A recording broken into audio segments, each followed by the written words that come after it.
What is up, guys? So we're going to talk about what's been happening in England. It's rioting still. People are smashing shops, overturning cars, setting fires, looting. And from what I've seen, a lot of these people are only kids.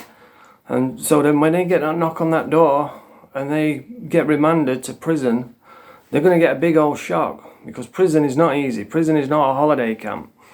But anyway, we're going to get into it. So England is going up, everybody's kicking off. And it all started with this fucking immigrant stabbing the kids. This little rat. And I always get someone in the comments saying he's not an immigrant, he's Welsh. Fucking Welsh. I mean, the guy's called Axel Abercrombie or something. He is not Welsh. If he's Welsh, then I'm Kareem Akbar of the Muslim Brotherhood. He's not Welsh. And if you're naive enough to think that he is, I mean, they're playing this mental health card. Ooh, it's not terrorist. Get your racist mind away from terrorism. It's not terrorism. It's mental health. Well, I can tell you, I've suffered with mental health. I've been to the depths of hell in my life. I've been a homeless, alcoholic, heroin addict. I've been suicidal. I've tried to top myself twice. And you know how many kids I thought about hurting through all that time at my lowest point, struggling with mental health? None. I've never hurt a kid, never thought about it, never hurt a woman, none of that. So it's not mental health. If he looks like a terrorist, acts like a terrorist, he's a fucking terrorist. And that's what's happened. And the country is absolutely fed up with it. There's too many dangerous illegal immigrants, too many immigrants that have taken over everything. And people are fed up and they've risen up. That was the last straw. Imagine that. Seeing these little kids getting knives stuck through the throat. And there's people in my comments saying, oh, he's not an immigrant. He's got Rwandan parents. He's a fucking immigrant. He's a terrorist. And everybody's sick of it. Everybody's sick of turning on the TV and seeing these fucking Rwandan immigrants stabbing people, and they're just fed up with it. So they've all come together and they've said, no, we're not fucking taking this anymore. We don't feel safe. We can't fucking get in nowhere. No one even goes to the doctors anymore because you can't get in because there's too many immigrants. Now, I grew up in the 80s, right? We've always had immigrants. Never had a problem with them. They've come into our community, they've got shops, driving, taxis, whatever. They've been accepted. Everybody gets along, and in this community, they even back them up, and never had a problem. Maybe had a couple minor skirmishes, called a few names, throw a few stones at a shop window or something, and that's the extent of it. Nowadays, if you have an argument with one of these fucking immigrants from Rwanda, you're looking at 5 or 6 of them with zombie knives sticking it through your neck over a little argument in the street. And that's what England has come to. And people are fed up. People are sick to death of seeing it. Every time they turn the TV on, there's people getting stabbed. And England has stood together and they've said, no, we're not fucking doing this anymore. We're not living like this anymore. We don't feel safe. It's crap. We're not having it anymore. And they've all come together. Somewhere along the line, it's got violent, Somewhere along the line, these little kids, these little idiots have started getting violent and smashing shops and,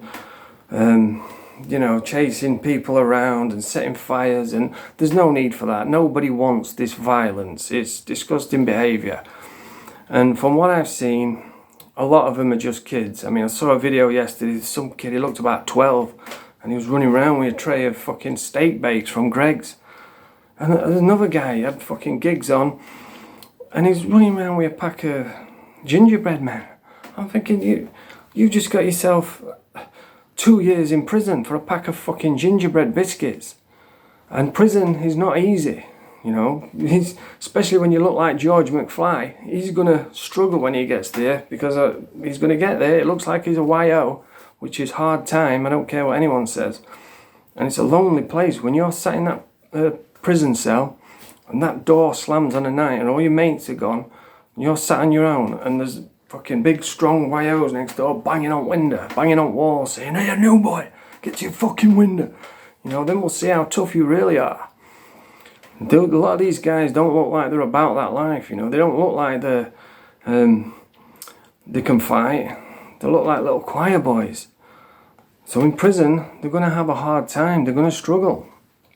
And I did. You know, I went about that life. I was going to raves on a weekend, and I ended up getting addicted to heroin along the way, and I ended up in prison. And I wasn't a tough guy. You know, I weren't used to that level of violence. First time I saw someone get slashed with a razor blade, I nearly passed out. I still have nightmares about it now. So these kids, they're not built for prison. And they're going to get a huge shock. Because of what? Because they've got involved in this mindless violence. I mean, look, I can respect the country's come together and stood up and peacefully protested and says, no, we're not living like this anymore. And that is commendable. I can respect that and I stand with you. But when you're going out smashing fucking cars and trashing Greg's fucking sandwich shops and nicking steak bakes, that's just mindless violence. That's just stupid. That doesn't do anyone any favours. Because now the government are saying, yes, look at this right-wing fucking racist behaviour. Because, you know, they've got to deflect from the real problem as much as they can.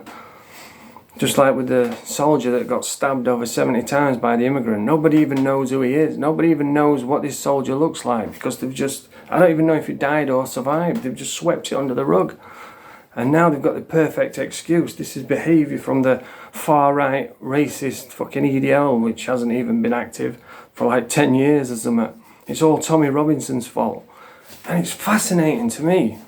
Because I've got a TikTok channel where I talk about prison, addiction, recovery, and I posted a video about Tommy Morrison, I'll call him, in case this fucking gets took down, and I took the video down straight away. And I wasn't even, all I said is Tommy Morrison racist.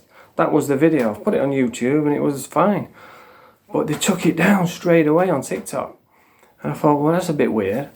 And it says breaching community guidelines. So I looked at what I'd breached and it says promoting drugs and alcohol. I'm like, that's what this channel is. I talk about drugs, alcohol. I've never had a problem taking videos down, but now all of a sudden they've took this video down and I didn't even talk about drugs. So yeah, it's fascinating. They're just like trying to silence everything, you know, they're trying to sweep it all under the rug. And they're just lying to the public, because all this what's happening with these immigrants stabbing people, this is just a tiny little bit of it. They've hid most of it. This is just little bits what we're finding out about. So that's why it's all gone up, that's why it's all gone crazy. And these rioters, a lot of them look like nerdy little kids. They're going to get a big fucking shock when they get to prison, I'm telling you. So you want to think about that before you go out trashing shit, smashing things and trying to act the big man with your mates. Just remember, you're going to end up going to prison and your mates are not going to be there. You're going to be on your own. And there's a lot of violent people in prison. So if you want to stick together, you want to peacefully protest, then do that. Don't be going around smashing things. Don't be going around breaking people's property. Nobody wants that. It's mindless, stupid behaviour. But anyway, that's my thought on the whole thing. Before I go, I've had a few people saying that I've been deleting comments. I have never deleted any comments, because I'm of the opinion, if you watch one of my videos, you can say whatever the fuck you want. I'm not arrogant enough to think that everybody's going to agree with me.